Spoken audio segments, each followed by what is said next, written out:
안녕하세요. 능인고등학교 역사랑입니다. 자, 이번 시간에는 지난 시간에 배운 이 북송과 함께 전개되었던 11세기 동아시아의 정세가 어떻게 전개되었는가를 같이 한번 보도록 할게요. 이 시대 파트에서는 우리나라의 고려, 그리고 거란족이 세운 요, 그리고 북송, 그리고 탕구트족이 세운 서하, 일본의 헤이안 시대를 중점으로 해서 같이 한번 보도록 하겠습니다. 먼저 이 요 나라의 정치적인 특징을 먼저 살펴보도록 할게요.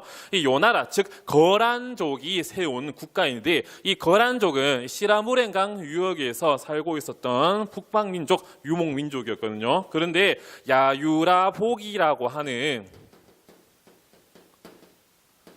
걸출한 인물이 등장을 하면서 거란 부족을 통합을 하고 요 916년에 요 나라를 이제 건국을 하게 됩니다. 수도는 상경 임황부에 두게 되는데요. 이 요 나라의 특징으로는 이 비트포겔이 정의한 이 정복왕조라고 하는 특징이 있습니다.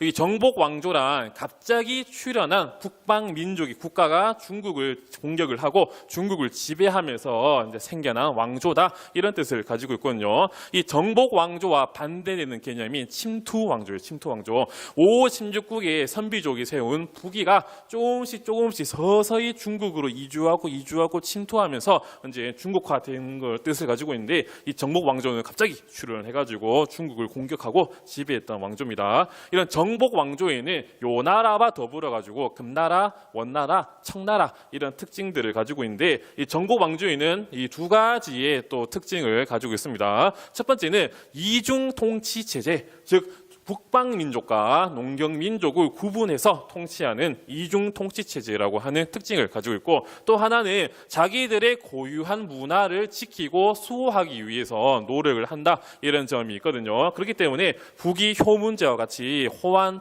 융합 이런 정책과는 좀 반대되는 느낌이 좀 나타납니다. 먼저 이 이중 통치 체제를 볼 건데, 요 나라의 정치 체제는, 이 통치 체제는 바로 이 북면관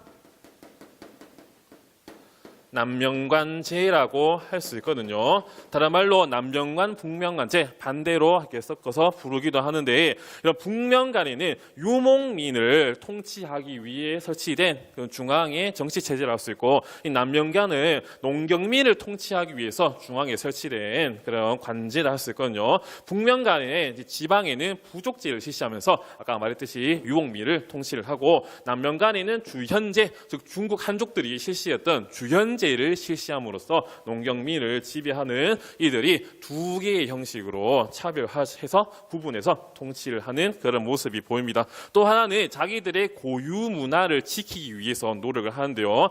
이때 거란 문자라고 하는 자기들 고유의 문자를 만들기도 하거든요. 여기서 6에서 8세기 북방 민족이었던 돌골도 이 돌골 문자를 사용하기도 했거든요. 그런데 이 돌골 문자, 즉 돌골은 유목민 최초로 문자를 사용했다, 이런 것들도 꼭 체크하시고 넘어가면 되겠습니다.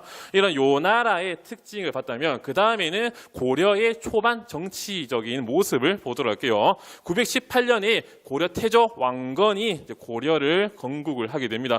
이때 천수라고 하는 연호를 사용하는 그런 모습도 있고요. 그 다음에 4대 광종 때 또 칭제권은, 즉 황제라고 칭하고 다음에 연호를 세우는 그런 모습이 있습니다. 이때는 광덕이라든지 준풍이라든지 이런 연호를 사용하는 그런 모습도 있고요. 근데 아까 말했듯이, 또 저번에 말했듯이 이 연호는 황제 국가만 쓸 수 있는 단력 체제라고 할 수 있는데, 우리나라 고려에서도 초반에는 이런 연호를 쓰는 모습이 보입니다. 그리고 이때는 5대 10국 시대예요. 5대 10국 시대에 중국의 통일 왕조가 들어오기 전이었기 때문에 우리나라한테 간섭이 상대적으로 적은 그런 상태였기 때문에 이런 연호를 쓰는 모습이 있고, 그리고 5대의 마지막 왕조였던 후주의 쌍기가 혼란을 피해가지고 고려로 쑥 넘어오게 되거든요. 이때 쌍기의 건의로 고려 광종 때 이 과거제가 실시되는 그런 모습이 있습니다.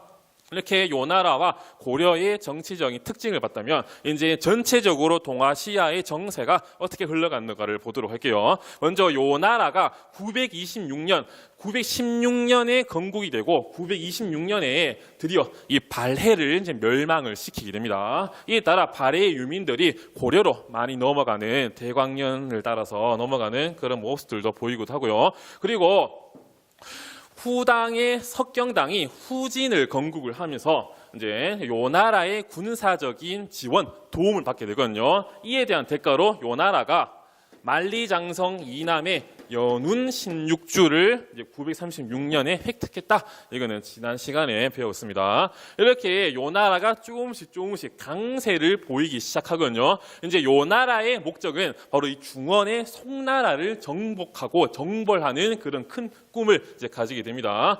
960년에 이제 북송이 이제 등장을 하게 되고 송태조 조광민에 의해서, 그리고 979년에 이제 5대 10국을 통일을 하게 되는데, 요 나라가 송나라를 공격하기 전에 먼저 우리 고려를 먼저 공격을 하게 됩니다.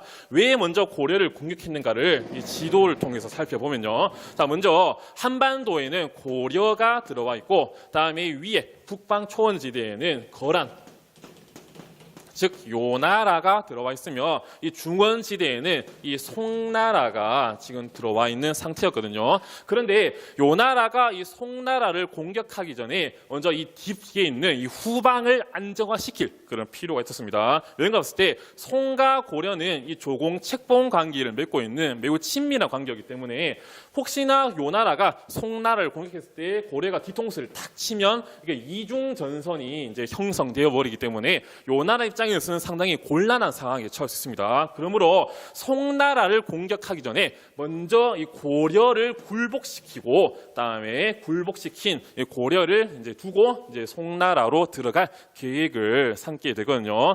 이러한 모습은 우리나라 이제 정묘병자호란 때도 후금청이 먼저 명나라를 공격하기 전에 조선을 공격하는 그런 모습과 비슷합니다. 어쨌든 요 나라가 뒤에 후방의 고려를 이제 굴복시키기 위해서 드디어 993년 1차 침입을 하게 됩니다. 이때 고려 성종 때인데요. 당시 요 나라가 엄청난 대군을 몰고 우리나라에 쳐들어오니까 우리 고려 조정 안에서는 우리 그냥 항복하자, 아니면 우리 땅을 떼주자, 이런 굴욕적인 회담이 돌게 되거든요. 그때 서희가 이제 등장을 하면서 제가 외교 담판을 하고 오겠습니다라고 이제 죽을 각오를 하고 적진으로 들어가게 됩니다. 이때 거란의 장수가 소손영이었는데, 이때 소손영이 고려를 제대로 공격하지도 않고 또 한 번 진 적도 있고 계속해서 항복해라 이런 이상한 느낌을 풍기게 되거든요. 서희가 이들은 우리랑 제대로 싸울 생각이었구나, 이런 걸 간파하고 소손영과 회담을 하게 되는데, 이 과정 속에서 이제 강동 6주를 획득을 하는 그런 모습이 보이게 됩니다. 왜냐 했을 때 요 나라가 너희 고려 송과 관계를 끊어라, 그리고 우리와 교류를 하자라고 하니까 고려가 말하기를 우리는 너희랑 교류하고 싶어도 교류를 할 수 없다. 왜 그런가? 우리 압록강 유역에 여진족이 길을 가로막고 있어가지고 지금 너희와 교류를 하고 싶어도 할 수가 없다, 이런 얘기를 하니까 알겠다, 그러면 여기 있는 이 압록강 유역의 땅은 너희가 먹어라, 이런 허락을 받고 고려가 여진족이 있던 압록강 유역을 정복을 하고 난 다음에 이제 강동 6주를 이제 획득하는 그런 성과가 나오게 되거든요.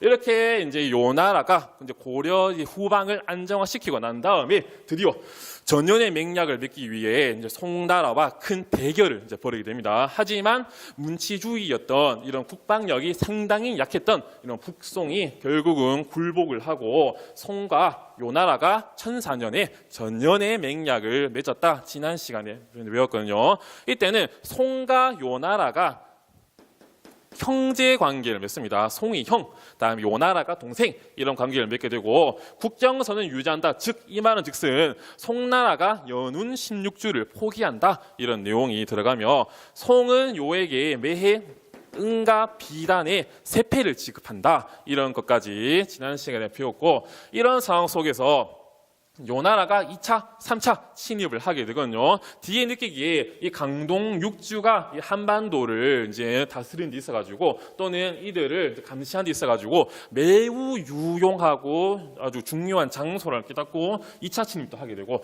그리고 1018년에 3차 침입을 쳐들어오게 되거든요. 이때 우리나라에는 이 강감찬이 나오게 되고, 이게 요 나라의 거란에는 이 소손영의 형이었던 소배압이 들어오게 됩니다. 이때 강감찬이 흥화진 등등에서 그리고 1019년에 이 귀주 대첩에서 소배압의 요 나라 군대를 크게 물리치는 그런 성과가 나오게 되거든요.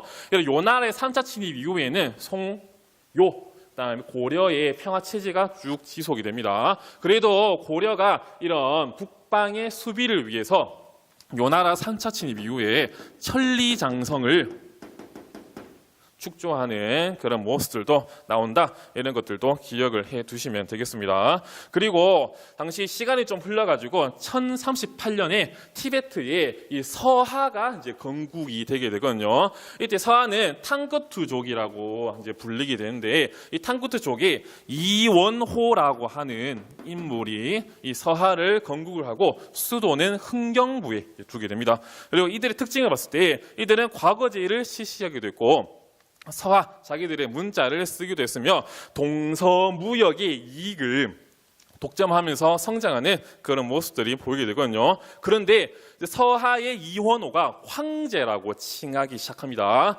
당시 또 송나라 자존심을 탁 건드린 일이었기 때문에 북송과 서하가 또다시 전쟁을 벌이게 되거든요. 그런데 북성이 또 문치주의 너무 약했기 때문에 이 서하 작은 나라한테 또 이제 굴복을 하게 됩니다. 1044년에 드디어 강화 조약을 맺게 되는데 이때는 또 송과 서하가 군신 관계를 맺게 됩니다. 여기 전년의 맥락에서는 형제 관계였다면 여기 송과 서하의 이런 조약에서는 송이 군주, 서하가 신하 이런 군신 관계를 맺고 그 송이 서하에게 매해 비단과 은혜 세패를 지급을 한다. 이런 송나라의 또 굴욕적인 모습이 보인다. 하지만 시간은 쭉 흘러가지고 나중에 북송 요 나라는 다 금나라에게 멸망을 당하고 이 서하는 칭기스칸의 몽골군에 의해서 멸망을 당하는 그런 모습들을 다음 시간에 같이 한번 보도록 할게요. 그리고 이 시대쯤에는 일본에는 이 헤이안 시대가 이제 전개되고 있었거든요. 헤이안 시대는 794년 이후에 헤이안쿄로 천도를 하게 되면서 전개되었던 그런 시대였습니다. 지난 시간에 배웠듯이 헤이안 시대에는 이 문화가 이제 전개되게 되거든요. 견신라사라든지 견당사가 폐지되는 그런 모습도 있고 자기들의 가나 문자를 이제 만드는 이에 따라서 대표적인 문학 겐지 이야기, 겐지 모노가타리가 만들어지는 유행하는 그런 모습도